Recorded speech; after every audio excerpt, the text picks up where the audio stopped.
Indonesia memiliki ribuan naskah kuno yang menyimpan berbagai pengetahuan masa lalu. Namun, seberapa banyak dari kita yang mengetahui isi dan nilai yang terkandung di dalamnya? Di balik lembaran-lembaran tua tersebut, tersimpan ajaran tentang kehidupan, spiritualitas, dan hubungan manusia dengan Tuhan. Melalui video ini, kami akan mengajak Anda mengenal salah satu naskah piwulang yang kaya akan nilai religius, yaitu Tutur Kamuksan. Tutur Kamuksaan merupakan naskah piwulang yang berisi ajaran agama Hindu dan tuntutan menuju moksa atau kamuksaan.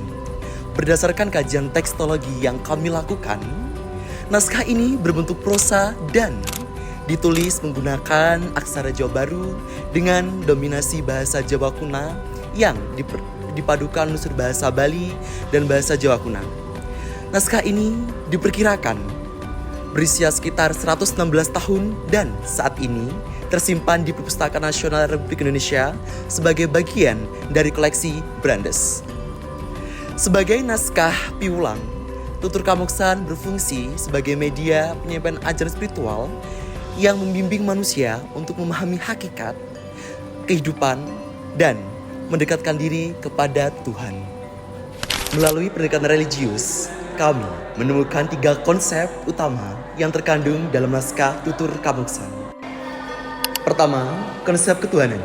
Naskah ini menjelaskan konsep Dewoto Nowo Songo, yaitu 9 manifestasi kekuatan Sang Hyang Widi yang menjaga 9 arah mata angin.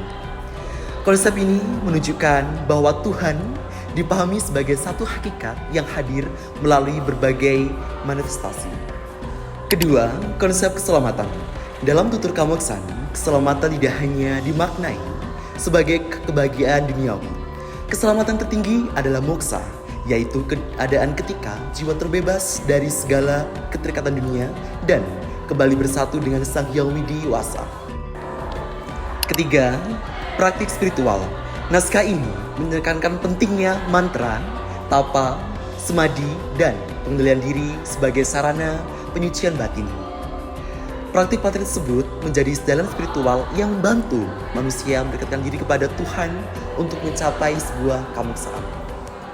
Assalamualaikum warahmatullahi wabarakatuh. Kali kita akan melakukan wawancara dengan salah satu kakak tingkat kita. Mungkin boleh dong Kak untuk perkenalan diri. Halo semuanya, perkenalkan nama saya Galuh Retna Putri Setiawandani dari Prodi Bahasa dan Sastra Indonesia Angkatan 23.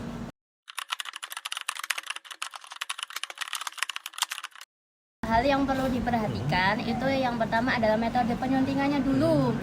Jadi itu kita periksa dulu apakah penyunting ini menggunakan metode edisi standar, kritik teks, atau diplomatis. Hal yang menentukan ini itu seberapa banyak perubahan atau perbaikan ejaan yang dilakukan peneliti sebelumnya terhadap teks asli. Terus yang kedua yaitu akurasi dan subjektivitas terjemahan. Maksudnya terjemahan teks filosofis atau keagamaan itu jarang ada yang 100% literal. Kita itu harus waspada terhadap perubahan makna. Itu yang diartikan sebagai loss in translation. Lalu yang terakhir itu aparatus kritikus. Itu maksudnya catatan kaki yang disediakan oleh penyunting. Itu letak keraguan penyunting. Terus kata-kata yang rusak atau pilihan kata alternatif yang justru lebih relevan dari analisis kalian semua gitu.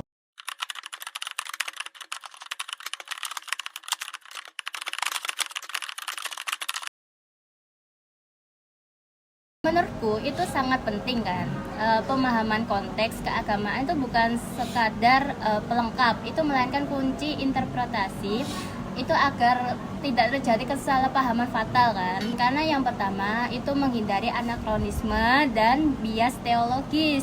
Yang kedua itu memahami rasa bahasa atau yang disebut dengan sensus komunis. Lalu yang terakhir ini yang paling penting itu adalah mendapatkan kedalaman filosofis. Perbedaan latar belakang agama peneliti itu bukan hambatan, asalkan peneliti tersebut itu mau meluangkan waktu untuk mempelajari landscape teologinya dan budaya penulisan teks tersebut secara objektif dan empatik.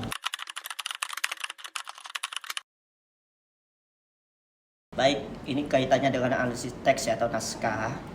Yang di sana berarti kalau menyinggung terkait bab ketuhanan itu artinya kalau dalam Islam itu diepistemologikan dalam sebuah disiplin ilmu namanya ilmu akidah atau tauhid ya. Jadi terkait tadi ya diperbandingkan dengan konteks kajian keislaman atau pendekatan agama dalam hal ini, maka dalam Islam ada namanya konsep wahdatul wujud.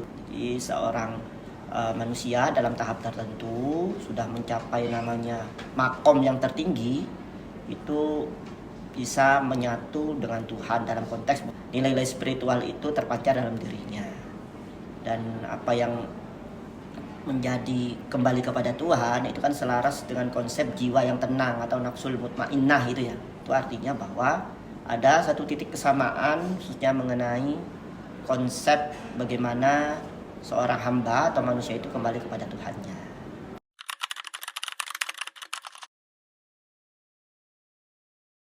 Perlu diketahui bahwa dalam tauhid ataupun akidah juga ada semacam mazhab ya, yang pada dasarnya tauhid itu kan artinya secara etimologi kan mengesahkan ya. Cuma memang pemanaan manifestasi dari ketauhidan itu kan berbeda. Ada dua mazhab besar dalam hal bab tauhid atau akidah ini. Yang pertama Asy'ariyah. Itu terwujud pada sifat Allah yang ada 20. Wujud qidam baqa, mukhalafatul lil hawadisi dan seterusnya. Itu menandakan bahwa Allah tetap esa, tapi wujud dari sifatnya itu bisa tidak satu, artinya di situ 20. Berbeda dengan ilmu tauhid versi mazhab Ibnu Taimiyah, situ ada tauhid uluhiyah, rububiyah, wa asma wa sifat. Nah, mengenai asma wa sifat ini kan yang termaktub dalam Asmaul Husna yang berjumlah kan tidak satu, tapi 99. Nah, tetap merujuk kepada satu Tuhan yang esa, yang itu sama ya dengan naskah tadi. Berdasarkan hasil kajian, Tutur Kamoksan merupakan naskah piulang yang memuat ajaran keagamaan Hindu mengenai ketuhanan, keselamatan, dan praktik spiritual.